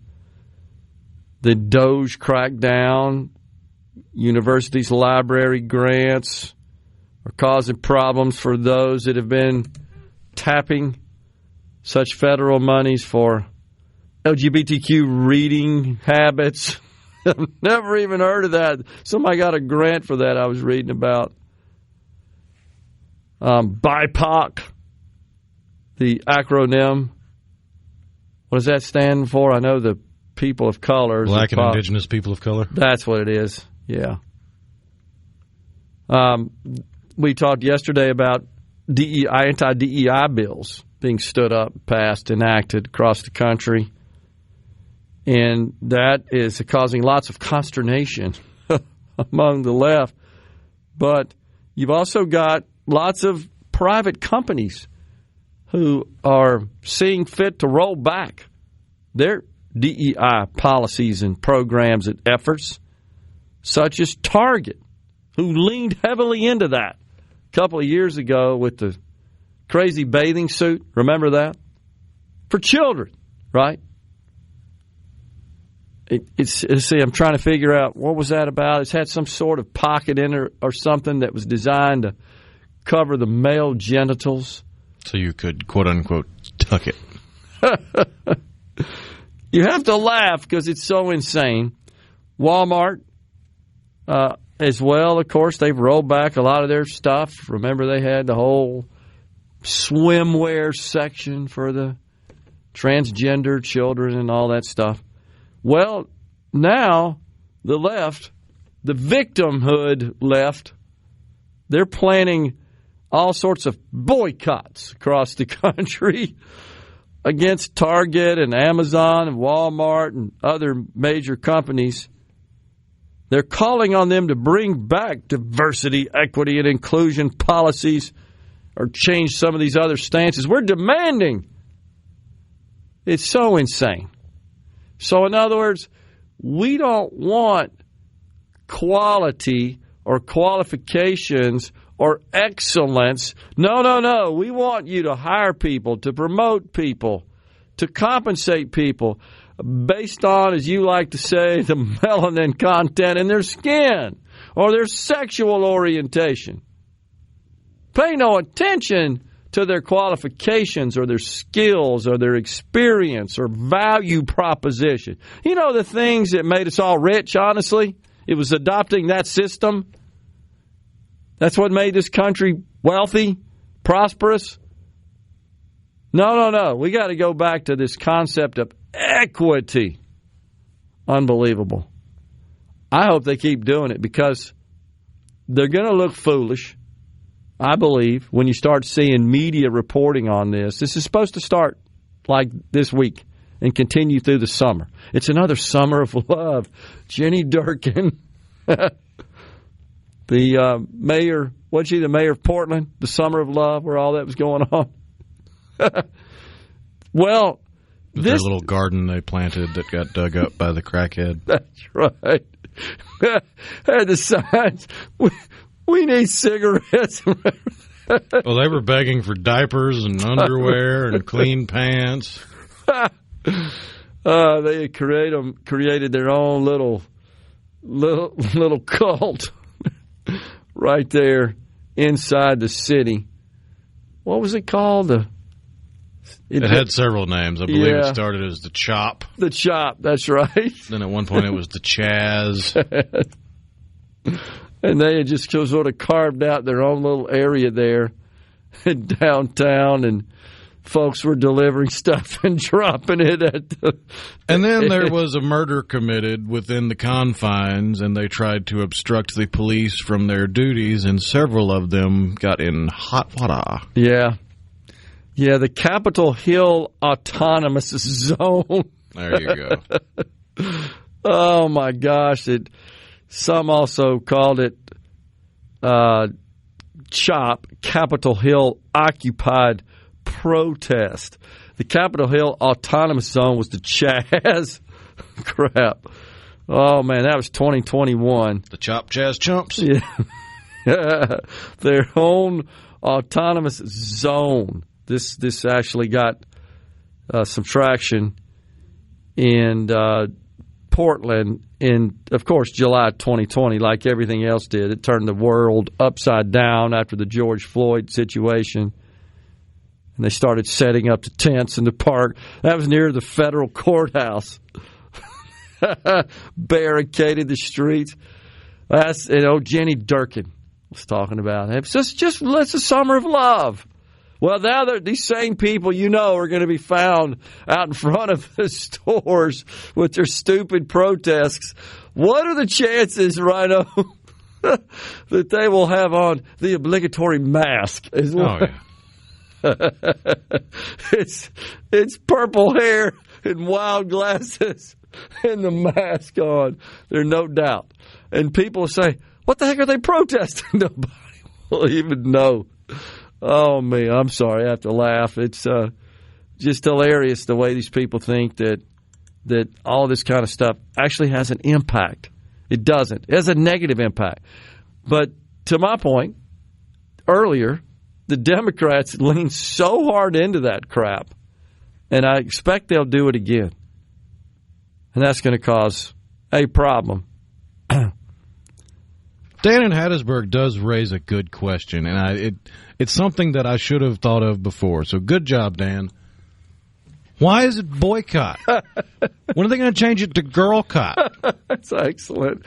Good one there, Dan. If you can't call it history because it's his story, and that's obviously an identifier for the patriarchy, then why would they be okay with a boycott? That's right, because there are lots of words that have man in it, remember, that they say we can't do that anymore. Oh, yeah, they've tried to change the spelling of women to W-O-M-Y-N. No, remember that was one of them, yes. But the University of Texas, who leaned hard into all it, they're liberal wackos anyhow there in Austin. It's crazy to think about that being right in the heart of Texas, but it is. And they're the ones, remember, that published a language guide. Now, many universities publish these goofy language guides, but they had recommendations, and it was women, W-I-M-M-I-N, was the way they wanted to spell it. It's hard to believe all that garbage went on in this country, is it not? I mean, there still is to some extent, and I still maintain that's why the Democrats got beat. Pathetic people with no direction are going to seek something to make their lives mean something. The problem is they tend to choose poorly. That is so true. Up at Notre Dame, there's 600 students that are calling for the administration to limit access to porn websites on the university system. How about that? That's interesting. We'll see how they react to that. Students for Child-Oriented Policy, that's the name of the organization, is calling for Notre Dame's president, Father Robert Dowd, to take immediate action to promote a pornography-free campus. We're coming right back in the Element Wealth studio.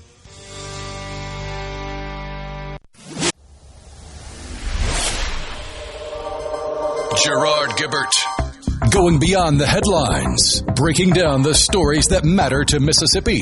Middays.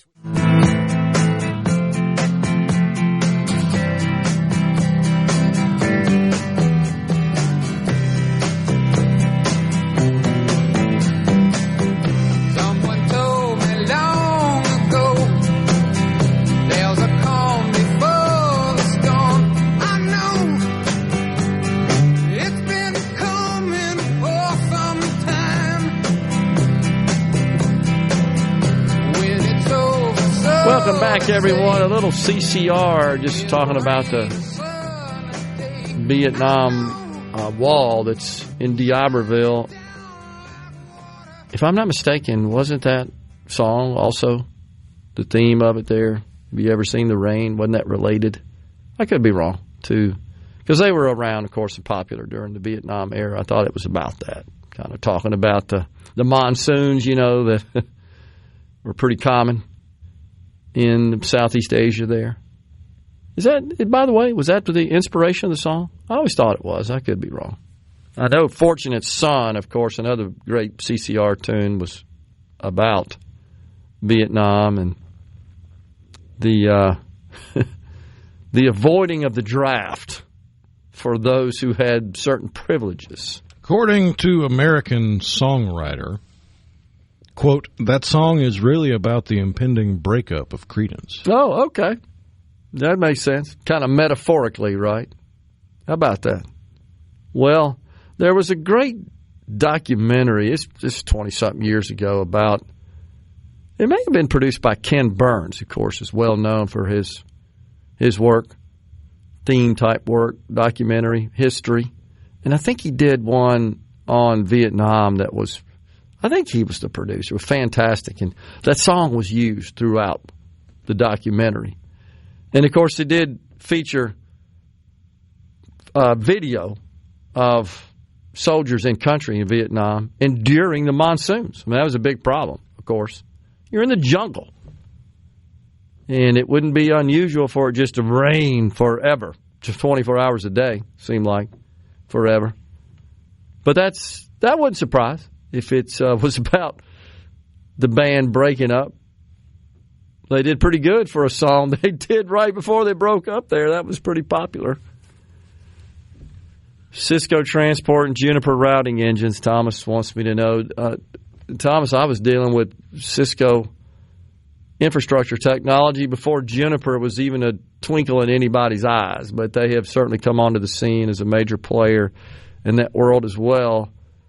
So, and then you also had Fujitsu. Have you ever worked on Fujitsu? A lot of people may not know that, Rhino, that Fujitsu is well known for their optical equipment, meaning fiber optic, terminated and used largely by telecom carriers such as AT&T. Have you heard anything else about the people making less than $150,000 a year not paying income tax, says Larry in Mize. Larry, it appears to me that was something that was discussed kind of randomly by Howard Lutnick, the Commerce Secretary. And have you noticed, Rhino, that he seems to have been silenced a bit? You're not seeing him quite as much in the public. He doesn't seem to have as much as a public role in the Trump administration, especially with respect to economic policy and trade. It's all Howard Besson. And so a couple of days ago when the announcement came out that tariffs were being paused, it was Besant and Caroline Leavitt on the lawn of the White House right behind the president discussing that. It just seems to me like his role has been elevated, that being Treasury Secretary Besant and Commerce Secretary Lutnick, his role has been diminished a bit. Lutnick, of course, Rhino, was one time the chief executive of Cantor Fitzgerald. That's how he made his money. Cantor Fitzgerald, big Wall Street wealth management investment banking firm. You may recall their name as being located, headquartered in one of the towers that went down. And a number of Cantor Fitzgerald employees perished, of course, in the 9/11 tragedy. They were headquartered in the building. And Lutnick he became a billionaire as part of his work with Cantor Fitzgerald. And he seems to have been kind of muted a bit in the administration. So to your question, Larry, I wanted to just give some context on where that came from. I haven't heard a word about it since he made that pronouncement in an interview. I can't remember if it was a podcast or just one of the television network interviews, Howard Lutnick. I would not be in favor of that because, first, there's a couple of reasons. One is that would have a significant negative impact on revenue into the Treasury and would balloon deficits even further.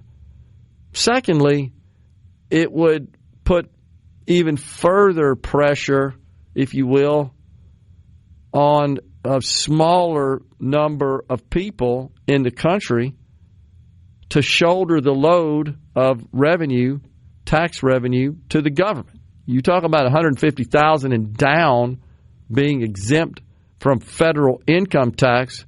Already, we've got a small number of households in this country that in the 1% that account for 46% of the taxes paid to the Treasury. This would exacerbate that and take it down even further so that we would be even more heavily reliant on a small number of taxpayers to make ends meet. And it just, I feel like it foments even more class warfare because you'd end up with a lot of people who just would have no skin in the game, no responsibility. And it's already lopsided, despite what the left says, that the rich don't pay their fair share. The fact is, honestly, is that just in terms of the number of people, they pay more than their fair share. And this would just worsen that situation. You take a lot of people off the tax roll completely and be totally reliant on a small number of taxpayers. And that would be problematic. Again, already a problem. So I don't know. I don't think anything's going to come of that. That's certainly not incorporated in the framework that passed the House and Senate. The Senate bill ultimately adopted by the House from a budgetary perspective. It does include some ranges of what tax reform would look like, mainly extending the Trump tax cuts. And they're going to try to also include, if they can get enough spending cuts to offset, they're going to attempt to include the president's agenda of exempting overtime and Social Security and tips from federal income taxes. But this would open up a whole new mathematical exercise that I just don't think is achievable unless we had significant cuts to mandatory spending in the form of Social Security, Medicare, Medicaid, et cetera. So I don't feel like that idea of exempting all income from below $150,000 from federal income taxes is going to come to fruition. So the top 1%, this is mind-boggling, represent 1.5 million households in the country. And there are 158 taxpayers. There are 1.5 million, actually it's not households, it's returns. There are 158 returns, and 1.5 million of those are the top 1%. 1.5 million of the 158 million returns account for 46% of the taxes. And if you look at how it kind of breaks down, that would put even more of the responsibility to them. Was he planning on tariffs filling in the gaps? Doesn't even come remotely close to the same amount. Not even close. So the answer to that is no.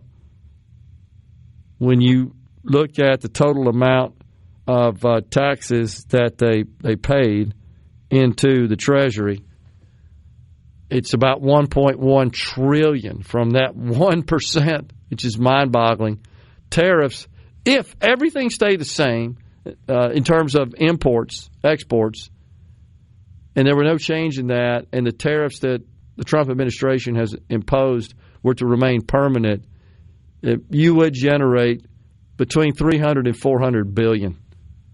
I don't think that's going to happen. I think that the more likely scenario is we settle on a much lower tariff rate, and you see some companies reshore their manufacturing, which means we're not going to get any tariff revenue because they're making stuff here. So it'd be extremely risky, in my view, to plan on any significant amount of tariff revenue when they're putting these framework models in place. Landfill Management asks, has Costco reversed course? Yeah, it does appear that all these major retailers have kind of had second thoughts about leaning so heavily into diversity, equity, and inclusion efforts and policies and programs, and they're all relaxing. Gerard Gibert. He keeps his classified documents right where they belong. Inside a Journey record jacket from the 1980s. Gerard Gibert, SuperTalk, Mississippi.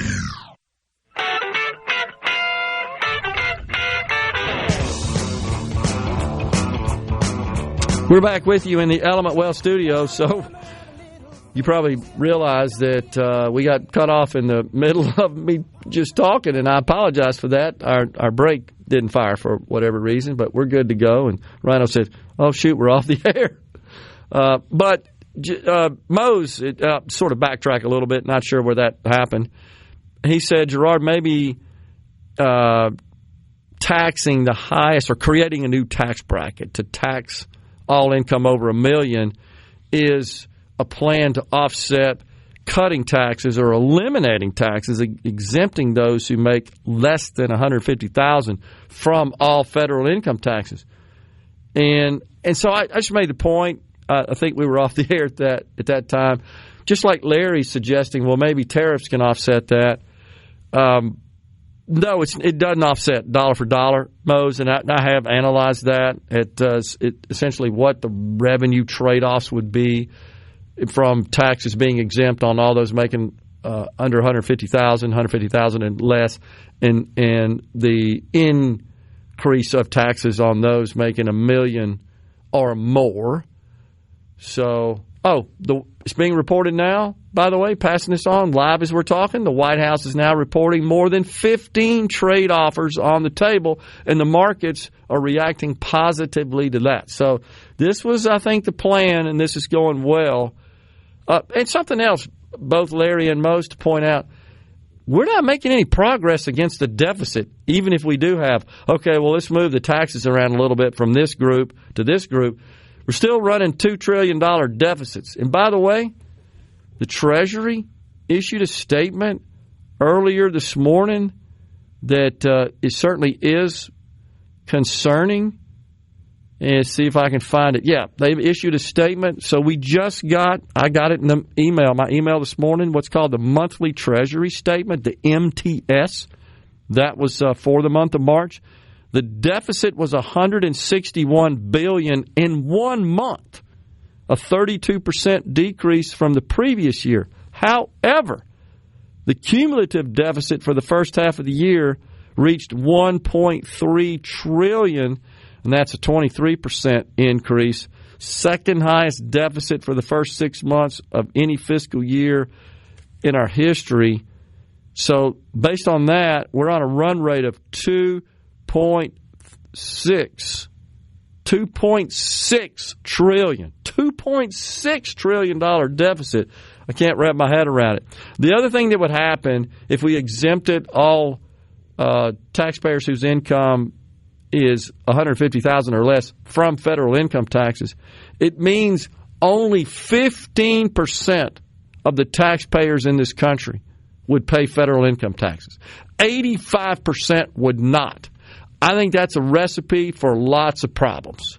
When 85% of the people in this country have no skin in the federal game, and we're relying on 15% of the population to generate revenue to the Treasury, that's a problem, in my view.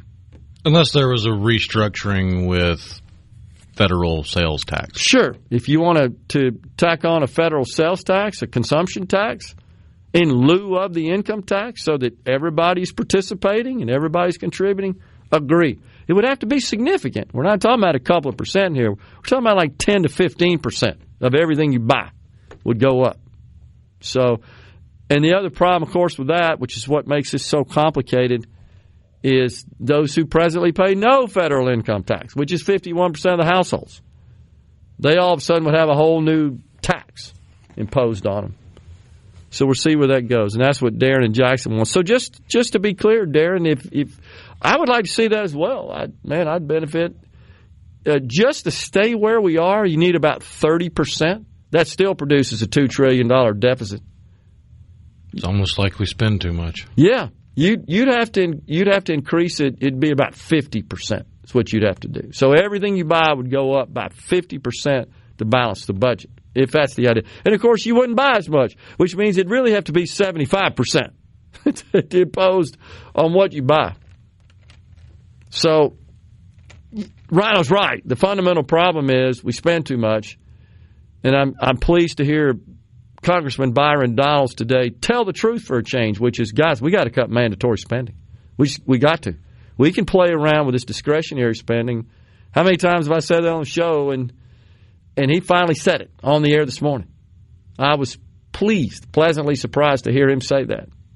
That we're kidding ourselves if we think we're going to make any significant progress towards curbing deficits if all we're going to address is 30% of spending, which is discretionary. The 70% we're ignoring, and of the 30%, half of that's defense, and the president says he wants to spend more money on defense. So that gives you 15%. That's not going to cut it. You need to address mandatory spending some way, somehow. Well, we are out of here today. We thank you so much for joining us. Enjoy what appears to be a beautiful weekend across the Magnolia State in store for us. Again, we really appreciate you being part of our audience. We'll be back again with you on Monday. Have a great weekend. Until then, stay safe and God bless everyone.